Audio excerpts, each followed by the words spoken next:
हरे कृष्णा। श्रीमद् भागवत गीता के 6ठे अध्याय ध्यान योग का 23वां श्लोक। तम विद्यातम दुख संयोग वियोग योग संजीतम स निश्चयेन युक्त वयो योगो अनिर्वाणस चेतश। इस श्लोक का भावार्थ है कि जिस योग से मनुष्य को सभी दुखों से मुक्ति मिलती है उसे ही सच्चा योग कहा गया है। उस रोग को निश्चय के साथ और बिना निराश हुए निरंतर अभ्यास करना चाहिए। एक कहानी। यह श्लोक हमें बताता है कि सच्चा योग वह है जो दुख से दूर कर दे, और यह योग धैर्य, विश्वास और निष्ठा से साधना करने पर ही प्राप्त होता है। प्राचीन काल में एक युवक था, नारायण दास। उसने जीवन में दुखों की झड़ी देखी, पिता का निधन, व्यापार का नाश और मित्रों का विश्वासघात देखा। एक दिन टूटे मन से वह एक आश्रम पहुंचा। वहां के संत बोले, बेटा, सच्चा सुख योग में है, अभ्यास करो, सब ठीक हो जाएगा। नारायण दास ने ध्यान और योग शुरू किया, परंतु मन बार बार भटकता रहता। शरीर दुखता, कभी कभी वह सोचता, क्या यही जीवन है? पर हर बार गुरु के शब्द याद आते, अनिर्वाणस चेतश। इसका अर्थ होता है कि निराश मत हो, डटे रहो। महीनों बीत गए। एक दिन ध्यान के मध्य उसे ऐसा अनुभव हुआ मानो भीतर से कोई दीप जल रहा हो। उस दिन के बाद दुख उसे छू नहीं पाया। अब जो भी होता वह शांत रहता, स्थिर रहता। उसने जान लिया, यही है योग, दुख से संयोग का वियोग। नारायण दास अब गांव के लोगों को योग सिखाता, उनके दुख बांटता और सबको समझाता, ध्यान और साधना ही सच्चा सुख है। गांव के लोग जो पहले परेशान रहते थे, अब धीरे धीरे योगी जीवन जीने लगे थे। इस श्लोक से और इस कहानी से हमें यह आध्यात्मिक संदेश मिलता है कि सच्चा योगी वही है जो दुखों से अलग करे।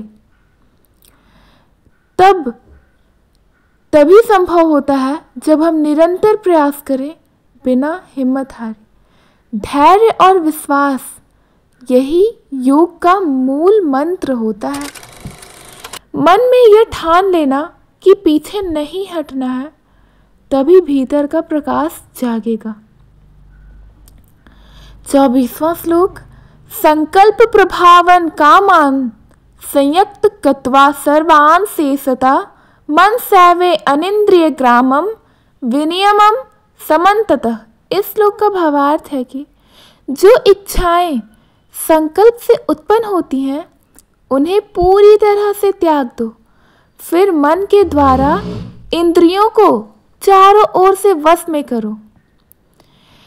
यह श्लोक उस महत्व को बताता है कि कैसे इच्छाओं का त्याग और इंद्रियों का संयम ध्यान योग की सीढ़ी है। जब मन संयमित होता है तभी ध्यान संभव होता है। प्राचीन काल में राजकुमार यशस्व नाम का एक वीर और बुद्धिमान युवक था।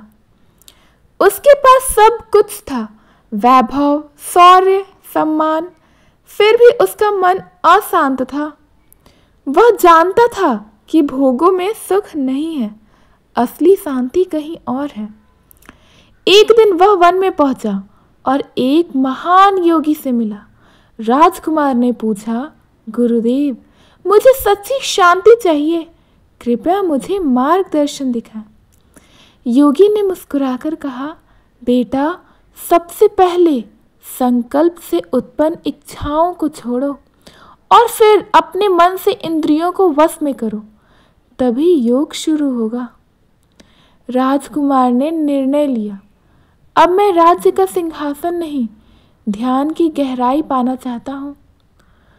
उसने रेशमी वस्त्र उतारे, साधारण वेश धारण किया और साधना में बैठ गया। ध्यान के दौरान उसकी इंद्रियां नेत्र, कान, स्वाद उसे भटकाते रहते थे। कभी सुंदर दृश्य, कभी मधुर संगीत, कभी स्वादिष्ट फल की कल्पना। लेकिन हर बार वह अपने गुरु की बात याद करता, मन से इंद्रियों को सभी दिशाओं से नियंत्रित करो। दिन प्रतिदिन अभ्यास से अब उसका मन स्थिर होने लगा। इच्छाएं मंद हुई, इंद्रियां शांत हुई। अब वो भीतर से मुस्कुराता था। वह योगी बन चुका था। कुछ वर्ष के बाद राज्य में संकट आया और प्रजा उसे वापस बुलाने लगी। अब वह वही यशस्वी नहीं था, वह आत्मज्ञानी था। उसने राज्य संभाला लेकिन कभी इंद्रियों का दास नहीं बना।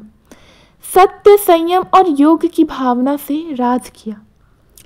इस श्लोक से और इस कहानी से यह सीख मिलता है कि इच्छाएं हमारे मन के संकल्पों से ही उत्पन्न होती हैं। जब तक हम उन्हें पूर्ण रूप से नहीं त्याग देते हैं, मन स्थिर नहीं होगा। इंद्रियों पर नियंत्रण केवल ब्रह्म नहीं, आंतरिक मन से होता है। यही संयम हमें सच्चे योग की ओर ले जाता है। धन्यवाद। राधे राधे। हरे कृष्ण। क्या आप भी अपनी इच्छाओं और इंद्रियों से परेशान हैं? गीता का यह श्लोक सिखाता है कि मन को स्थिर कैसे करके जीवन में सच्चा योग को संभव बनाएं। अगर अच्छा लगा, पसंद आया तो प्लीज़ हमारे वीडियो को लाइक करें, शेयर करें और अगले श्लोक की कहानी के लिए जुड़े रहें।